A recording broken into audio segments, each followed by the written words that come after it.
and his name is Paul Chowder. So here's chapter, I'll read chapter 2 and one later chapter and then stop.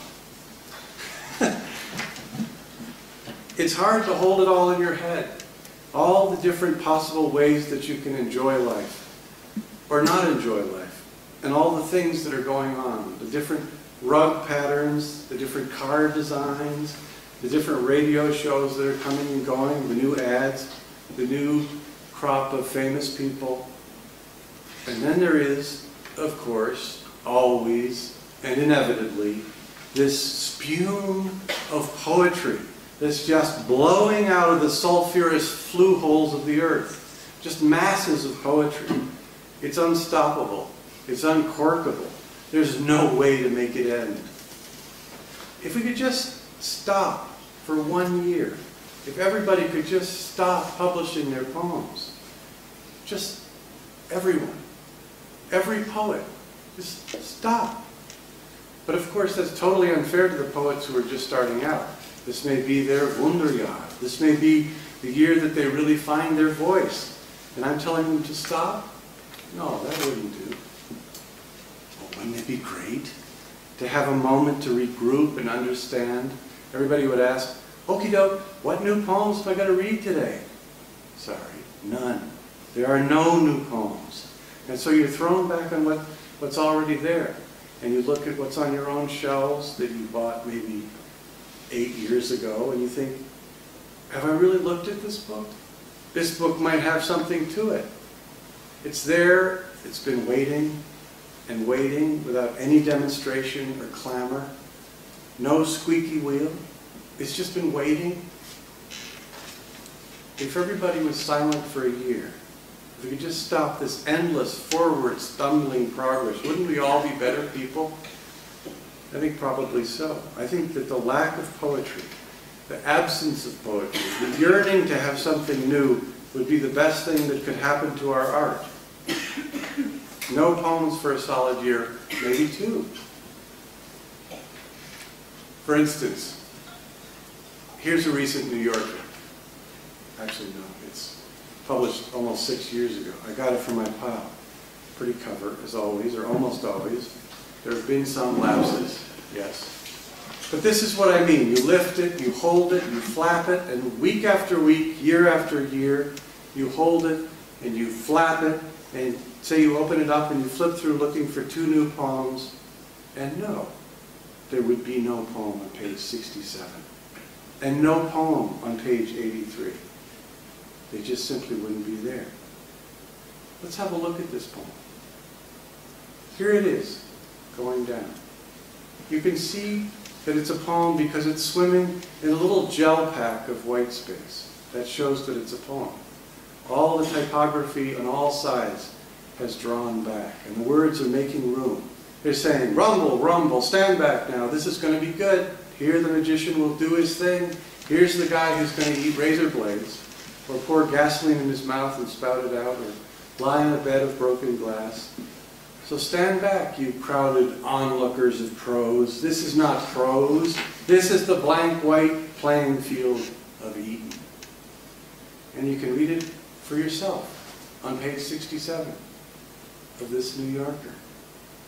Alice Quinn, the magnificent Alice. This was back in the day when Alice Quinn was the poetry editor. God bless that hard-working, cheerful, nice woman. She left recently, and now it's Paul Muldoon, and I hardly know Paul Muldoon, and really I hardly knew Alice Quinn, to be honest, but at least she had actually accepted some of my own poems. Thank you, Alice, and rejected some of them. Damn her. Things that just hurt me to have them come back saying, this isn't for us, this one didn't quite work for us, but we're glad to have something from you. We're glad. The crafting of these kind no thank you letters. And I assume Paul Muldoon will do it well, too. The really good editors have the gift. And they hurt so bad when they're nice.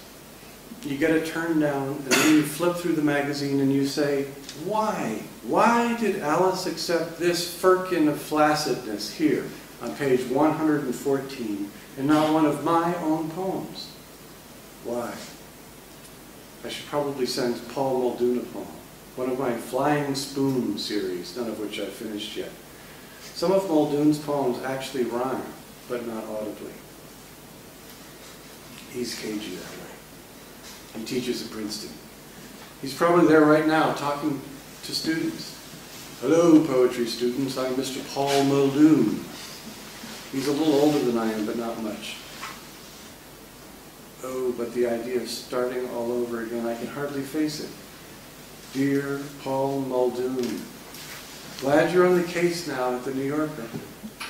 We met briefly at that poetry wingding at the 92nd Street Y a few tulip bubbles ago. Here are some fresh squibs, I hope you like them. My feast of joy is but a dish of pain, as the condemned man said before he was publicly disemboweled. All the very best, Paul Chowder. Of course, I'd kind of stopped sending things to the New Yorker even before Alice Quinn left. That's part of my problem, I think, is that I'd stopped already.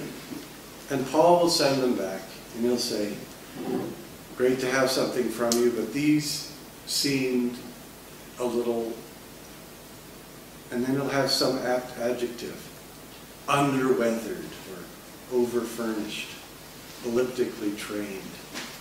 And I'll flip through the newest issue, walking back from my blue mailbox, hunting for the poem that he chose over mine. And it'll be the same thing as always.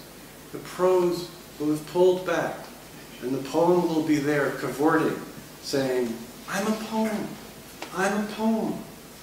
No, you're not. You're an imposter. You're a toy train of pretend stanzas of chopped garbage. Just like my poem was. Here's the thing. I'm basically willing to do anything. I'm basically willing to do anything to come up with a really good poem.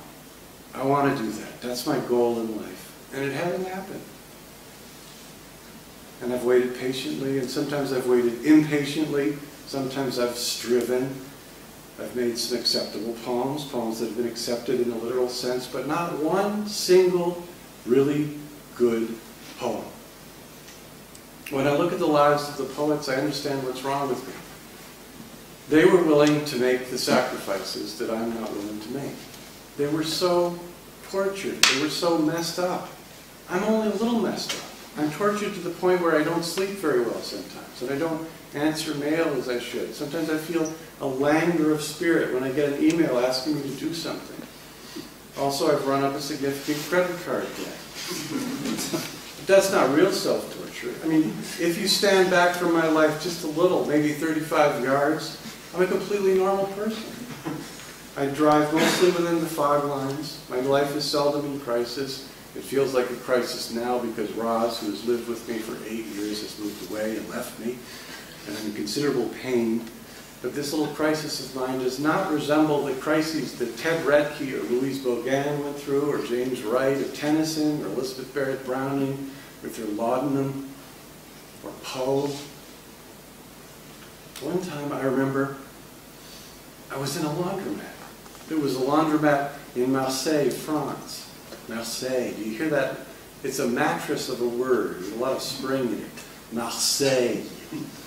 I was in there doing my laundry, and I look over, and there's this guy there. This little guy who's kind of pale, kind of pasty looking, but moving with a methodical grace. And I said, Ed Poe? And he said,